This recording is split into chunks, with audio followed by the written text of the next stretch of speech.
Good morning बच्चों, मैं अभिषेक मिश्र, PGT chemistry. आज 12th क्लास के लिए आज का टॉपिक है हमारा प्रॉपर्टीज ऑफ एल्कोहल्स, जिसमें हम इसकी फिजिकल और केमिकल प्रॉपर्टीज देखेंगे। लास्ट क्लास में हमने एल्कोहल, फिनॉल और ईथर की प्रिपरेशन बताई थी। आज हम एल्कोहल की प्रॉपर्टीज पढ़ते हैं। नेक्स्ट क्लास में फिनॉल और ईथर की प्रॉपर्टीज पढ़ेंगे और हमारा लेसन कंप्लीट हो जाएगा। आज की बात करते हैं, शुरुआत करते हैं फिजिकल प्रॉपर्टीज से। फिजिकल प्रॉपर्टीज में जैसे आप जानते हैं कि जो बॉइलिंग पॉइंट होता है, नंबर ऑफ कार्बन एटम के साथ इंक्रीज हो जाता है। Boiling point increases on increasing the number of carbon atom and boiling point decreases on branching. In first case, when number of carbon atom increases due to increase in surface area, boiling point increases, or on branching the surface area decreases as molecules acquire spherical shape. That is why on branching boiling point decreases. ये logic तब का है जब functional group same हो, और इसका मैं example आपको दिखा दूं। CH3OH से ज्यादा बॉइलिंग पॉइंट होगा, CH3 CH2OH का इससे ज्यादा बॉइलिंग पॉइंट होगा प्रोपेन 2 का, और इससे भी ज्यादा बॉइलिंग पॉइंट होगा प्रोपेन 1 में ब्रांचिंग नहीं है, 2 में ब्रांचिंग है, इसलिए इसका बॉइलिंग पॉइंट इससे कम होगा। When number of carbon atom is same, then the boiling point of branched compound is less than that of linear compound. When number of atom is different, then no matter the compounds having greater number of carbon atom will have high boiling point. So or when the functional group is different, then the boiling point order carboxylic acid का सबसे ज्यादा, alcohol का कम, aldehyde या फिर ketone का उससे भी कम, और इससे भी कम ईथर का, और इससे भी कम हाइड्रोकार्बन। कार्बोक्सिलिक एसिड अगर है बॉइलिंग पॉइंट सबसे ज्यादा, क्योंकि इसमें हाइड्रोजन बॉन्डिंग ज्यादा होगी, इसमें हाइड्रोजन बॉन्डिंग थोड़ी कम होगी। The extent of formation of hydrogen bonding decreases. Alkane में हाइड्रोकार्बन में हाइड्रोजन बॉन्डिंग नहीं होगी, इसलिए इसका बॉइलिंग पॉइंट सबसे कम होगा। सॉल्युबिलिटी की जब हम बात करते हैं, ये solvent functional group is different, the order of solubility is also same. Carbonic acid की सॉल्युबिलिटी सबसे ज्यादा होगी, फिर एल्कोहल की होगी, फिर एल्डिहाइड की होगी, ये आप समझ सकते हैं, सेम ऑर्डर में। और अगर केवल एल्कोहल की बात करें तो नंबर ऑफ कार्बन एटम जब बढ़ते हैं तो सॉल्युबिलिटी डिक्रीज होती है। Solubility decreases on increasing number of carbon atom. क्यों? क्योंकि नॉन पोलर पार्ट बढ़ता है, यानी इसकी सॉल्युबिलिटी वाटर में ज्यादा होगी और इसकी सॉल्युबिलिटी वाटर में कम होगी। This is the physical properties of alcohol. और अब हम केमिकल प्रॉपर्टीज की बात करते हैं। तो केमिकल प्रॉपर्टीज में सबसे पहले आता है टर्म एसिडिटी।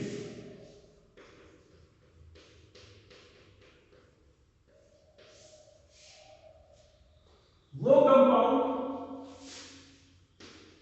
जो H+ रिलीज करते हैं अपने अंदर से, ये एल्कोक्साइड आयन बनेगा अगर ये H+ रिलीज करेगा तो, और फिनॉल में से अगर H+ रिलीज करते हैं तो फिनॉक्साइड आयन बनेगा। सबसे इंपॉर्टेंट बात हम पहले सिखा रहे हैं, phenoxide ion is stable then alkoxide ion, that is why phenol is more acidic than alcohol. ये फिनॉल H+ आयन जल्दी निकालेगा क्योंकि this one is more stable, तो ये जल्दी H+ आयन लेगा तो इसकी स्टेबिलिटी ज्यादा होगी। Phenol is more acidic than alcohol because after removal of H+ ion, it forms more stable phenoxide ion. Reason is stabilized. Then the alkoxide ion. That is why ये important बात है। Acidity जो है electron donating group के आने से कम हो जाती है और इलेक्ट्रॉन विथड्रॉइंग ग्रुप के आने से बढ़ जाती है। डोनेटिंग ग्रुप वो होते थे जिनके पास लोन पेयर हो और केवल सिंगल बॉन्ड हो, और विथड्रॉइंग ग्रुप में डबल या ट्रिपल बॉन्ड प्रेजेंट होते हैं।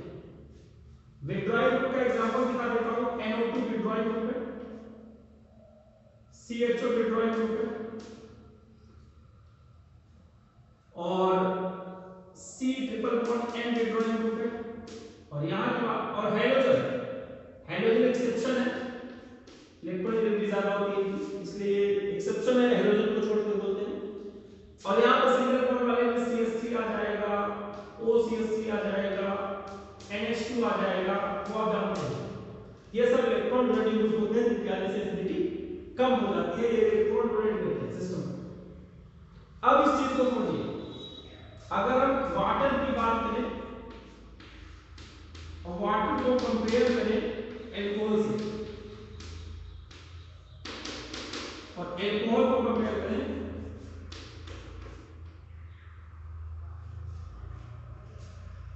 थोड़ा सा, ये कंपैरिजन बाद में कर लिया जाएगा। Due to the presence of alkyl group that is electron donating, water is more acidic than alcohol.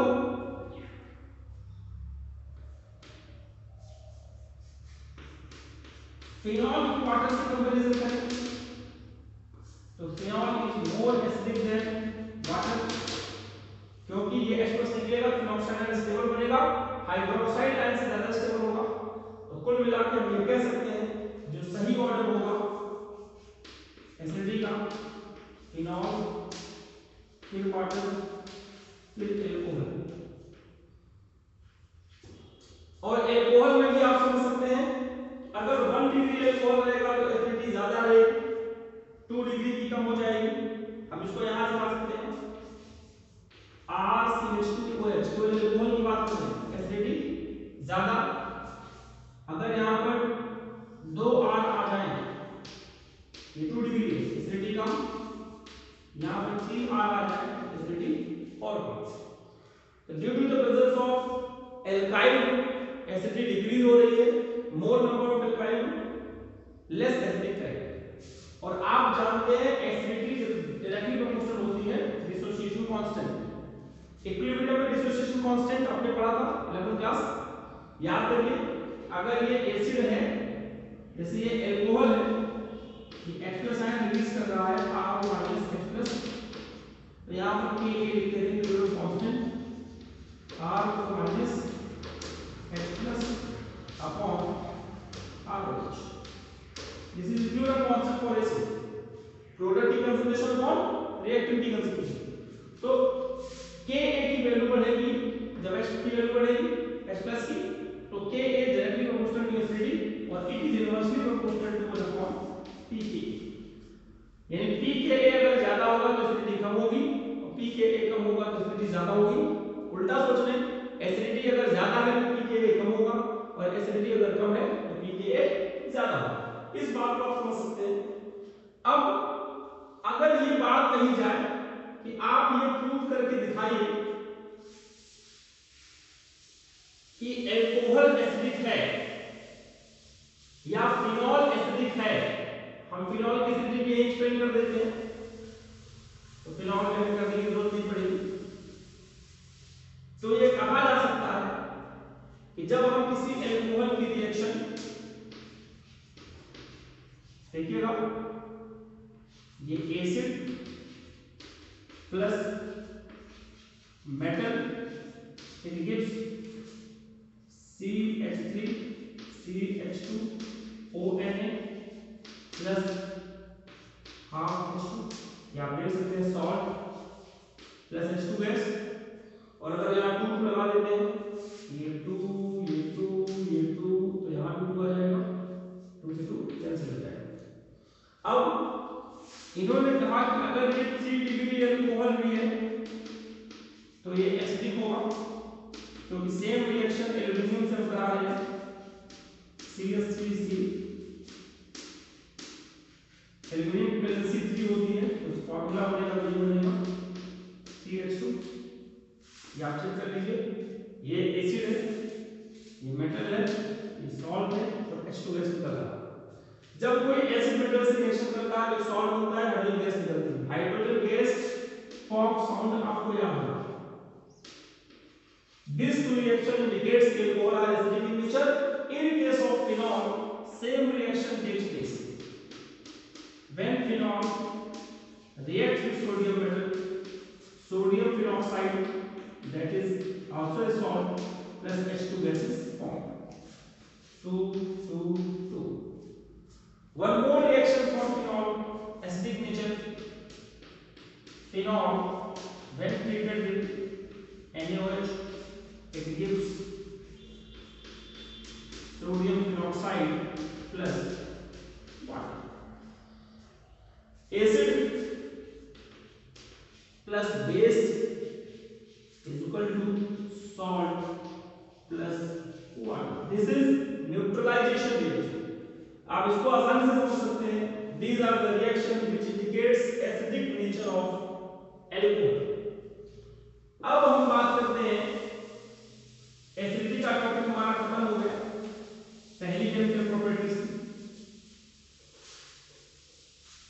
हम एक दो बातें आपको समझा देते हैं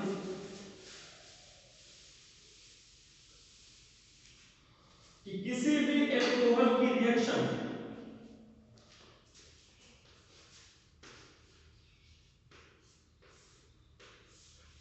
SOCl2 से कराएंगे तो this is the best method for the formation of RCl, डार्जन process. ये आपने पढ़ा था फर्स्ट चैप्टर में। अगर इसकी रिएक्शन PCl3 से कराते हैं, RCl प्लस H3PO3, बैलेंस से काम कर लीजिएगा, फर्स्ट चैप्टर का है। PCl5 से कराते हैं, RCl plus POCl3 plus HCl, ये आप पहले से देख चुके हैं। और एल्कोहल की रिएक्शन अगर हम किसी एसिड से कराते हैं, this is called esterification. Esterification, इसमें क्या होगा, इसको हम R डैश मान लेते हैं, RCl double bond O R dash plus H2O। This is the formation of ester. इसका एक एक्सपेरिमेंट आपने 10th क्लास में किया था कि बीकर में हमने इथेनोइक एसिड लिया, फिर अल्कोहल लिया, टेस्ट ट्यूब में एस्टर सल्फोर डाला, फिर उसे हीट किया तो स्वीट स्मेल ऑफ एस्टर आने लगती है। ये स्वीट स्मेल वाला कंपाउंड है जिसका यूज डीओ, परफ्यूम्स, मिठाई ये सब बनाने में किया जाता है। इसी का एक एग्जांपल मैं आपको देता हूं एस्टरिफिकेशन का, समझिएगा। ये आपका फिनॉल और ये आपका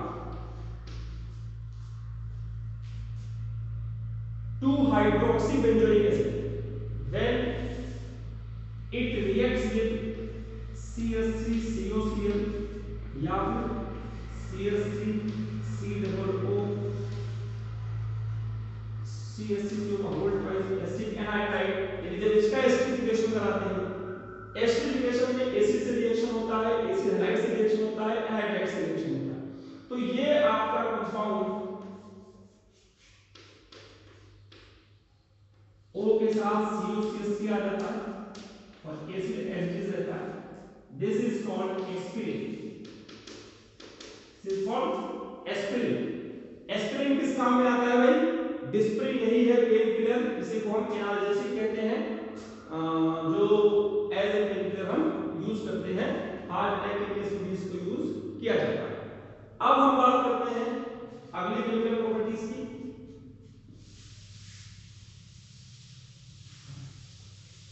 एक टर्म है ल्यूकास टेस्ट, देखिएगा Lucas test. It is used to distinguish between 3 degree alcohol, 2 degree alcohol, 1 degree. जब इसकी रिएक्शन ल्यूकास रिएजेंट से कराई जाती है जो ZnCl2 HCl है हीट करने पर, इसकी रिएक्शन जब थर्ड डिग्री अल्कोहल से आ जाता है कराया जाता है मिलता है इमीडिएट टर्बिडिटी। जब इसकी रिएक्शन 2 डिग्री अल्कोहल से होती है तो टर्बिडिटी इन 5 या फिर 10 मिनट्स, और 1 डिग्री अल्कोहल से no turbidity at room temperature. Room temperature को कोई टर्बिडिटी नहीं मिलती, बट ऑन हीट करेंगे तो टर्बिडिटी मिल जाएगी। इसका क्या मतलब है? टर्बिडिटी क्या होगी? आपने देखा होगा कि पानी में जब हम डिस्टिल को बोलते हैं तो वो डिसॉल्व होते हुए हमें दिखती है, उसमें कुछ होता है, वो जो कुछ हो रहा है उसे हम टर्बिडिटी समझ सकते हैं। जब उसी पानी में नमक डिसॉल्व करते हैं तो हमें कुछ होता है, दिखता नहीं। तो ऐसी टर्बिडिटी 3 डिग्री अल्कोहल में ज्यादा दिखेगी, 2 डिग्री अल्कोहल में कम दिखेगी, 1 डिग्री अल्कोहल में और कम दिखेगी। इसका मतलब this one is more reactive. अगर रिएक्टिविटी की बात की जाए 3 डिग्री अल्कोहल मोर रिएक्टिव है, 2 डिग्री अल्कोहल कम रिएक्टिव है, 1 डिग्री अल्कोहल और कम रिएक्टिव है। तो इस तरीके से हम डिस्टिंग्विश कर सकते हैं। और चाहे वो 1 डिग्री अल्कोहल हो, चाहे 2 डिग्री अल्कोहल हो, चाहे 3 डिग्री अल्कोहल हो, तो इसकी रिएक्शन हम ZnCl2 की प्रेजेंस में हीट करके करते हैं, डबल डिस्प्लेसमेंट रिएक्शन होता है, RCl आ जाएगा और H2O निकल जाएगा। ये 1 डिग्री वाला R हो सकता है, 2 डिग्री वाला हो सकता है, 3 डिग्री वाला हो सकता है। रिएक्शन देखकर आप उसे समझ सकते हैं। इसके बाद एक इंपॉर्टेंट टॉपिक था, टॉपिक का नाम था डिहाइड्रेशन। डिहाइड्रेशन की एक मैकेनिज्म मैं आपको करवा चुका हूं, मैं आपको दिखाता हूं।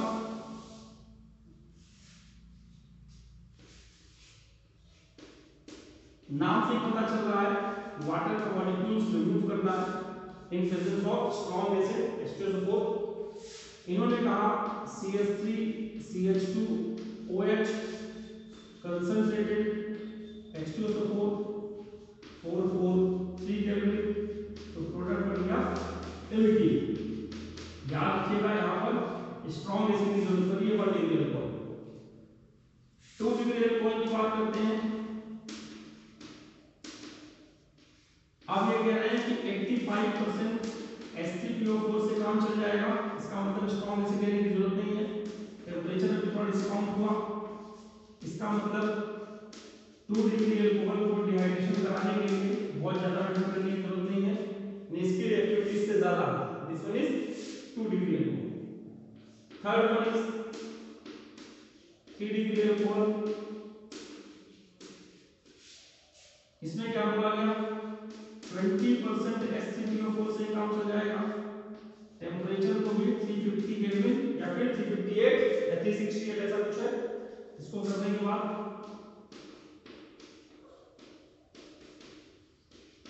ये दिखा रहे हैं। इससे भी क्या पता चला हमें कि 3 डिग्री की रिएक्टिविटी ज्यादा है, 2 डिग्री की रिएक्टिविटी कम है, 1 डिग्री की रिएक्टिविटी और कम है।